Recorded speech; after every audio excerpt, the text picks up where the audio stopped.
What is a carbon footprint?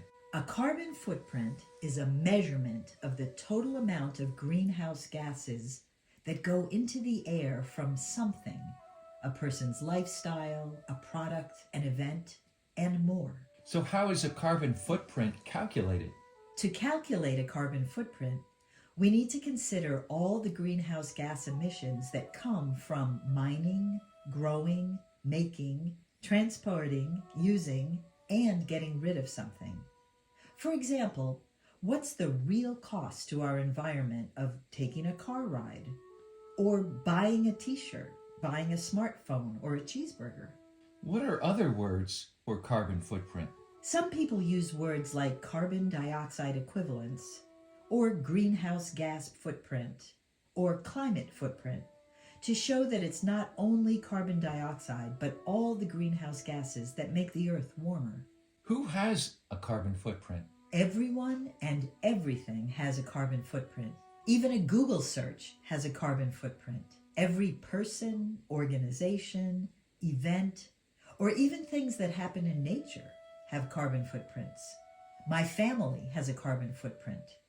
A wildfire has a carbon footprint, and so does Apple and Netflix. Is a carbon footprint good or bad? Now that there are over 8 billion people on Earth, each additional carbon footprint has a cumulatively bad impact on our environment. Carbon footprints representing greenhouse gases emitted are the main cause of global warming and climate change.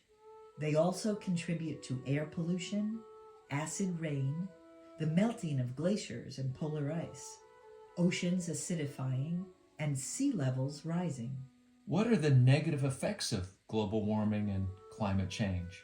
We are already seeing how climate change is impacting our weather, increasing the number and ferocity of storms, surges, and coastal flooding as sea levels are rising. Coral reefs and sea life are dying. More wildfires, droughts, and extreme weather occurrences are happening. More and more pests and diseases are destroying forests and species of wildlife. We're experiencing upticks of negative influences to our health, from smoke, smog, intensifying heat waves, the impact of increased range of mosquitoes and pathogens, and unfortunately, there's lots more. Why is determining carbon footprint important? Our planet is getting hotter because of all the extra greenhouse gases we're putting into the air. We need to understand how much we're contributing to this problem and all take action to reduce our carbon footprints to stop the bad effects of climate change. Knowing the carbon footprint of something gives us data upon which we can act. So, what is the greenhouse effect? Think of the greenhouse effect as a warm blanket around the Earth. In times past, greenhouse gases in our atmosphere acted like a cozy blanket, keeping our Earth just the right temperature for us. But with global warming's increased greenhouse gases, there are too many blankets, making the Earth too hot. That's climate change. What are the main greenhouse gases? There are 6 main greenhouse gases. The first 3 are formed in nature, but humanity also generates them. The second 3 are synthetic, in other words, manufactured, and unfortunately all linger a very long time in the atmosphere. Some of these synthetic gases remain airborne for thousands of years. The first group of greenhouse gases are naturally formed, but are also produced in increasing amounts by human activities. Carbon dioxide, mainly from burning fossil fuels. Methane, we know it as natural gas, from farming and fossil fuel production. Nitrous oxide, also known as laughing gas, from fertilizers and cars. The purely man-made greenhouse gases are chlorofluorocarbons and hydrofluorocarbons, commonly known as refrigerants used in air conditioning and refrigerators. Sulfur hexafluoride from the electric power grid infrastructure. Nitrogen trifluoride, mainly from microchip manufacture. Where are these extra greenhouse gases coming from? Humans are adding extra greenhouse gases by burning wood, coal, gas, and oil. Also by gases leaked from old components of electric power grid transmission, and from farming practices, transportation, manufacture, heating and cooling, and others. We need to radically reduce these extra gases. How do greenhouse gases compare against each other? Each greenhouse gas affects our climate differently.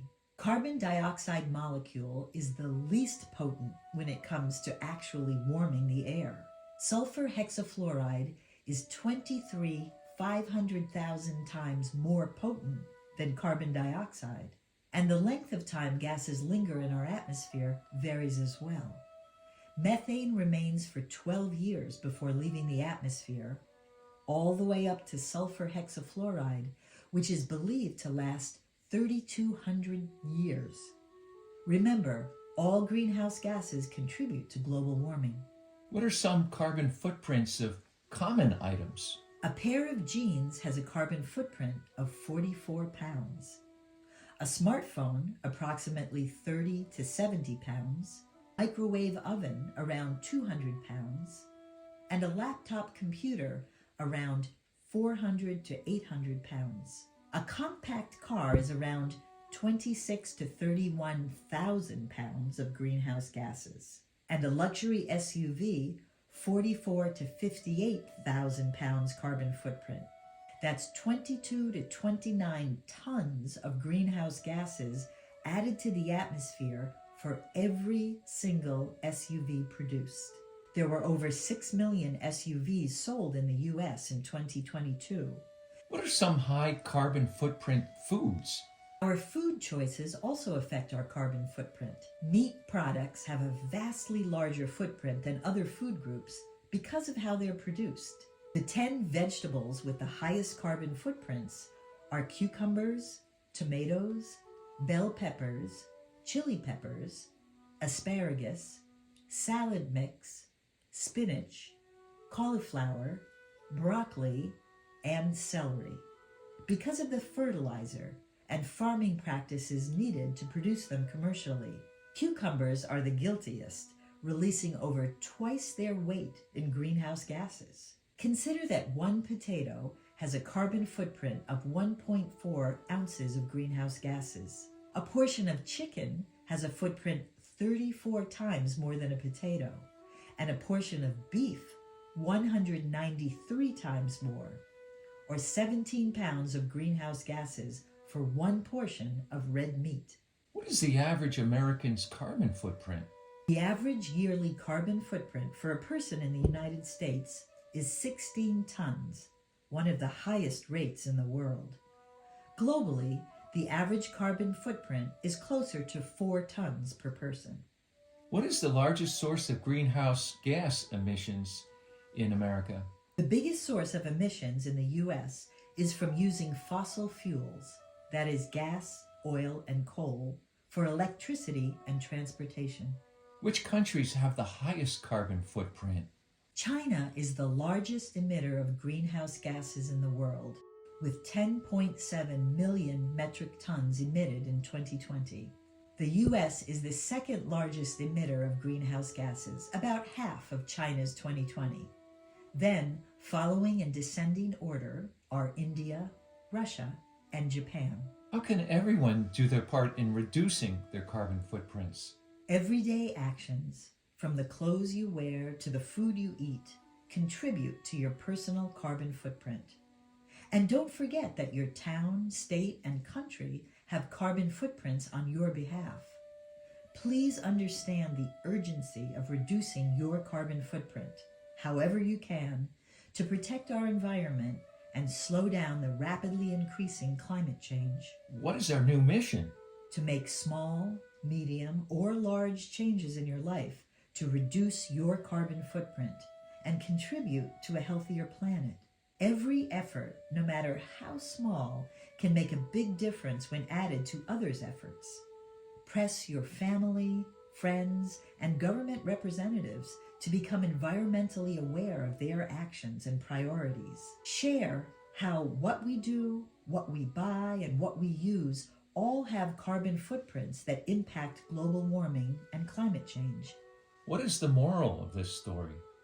We all have a role to play in reducing our carbon footprints and protecting our planet. Every action and inaction counts, and hopefully together we can make a positive impact on our home, Earth. How do I walk my carbon footprint lightly? When you have a choice, choose simpler, smaller, or less. Open your awareness to knowing you always make a difference, and do the best you can, how you can, when you can, to reduce your footprint. Please learn more about the environmental crisis and find out how you can help in a way that's right for you. Check out our website, mamagaia.earth, for combating climate change action plans, ideas, and links.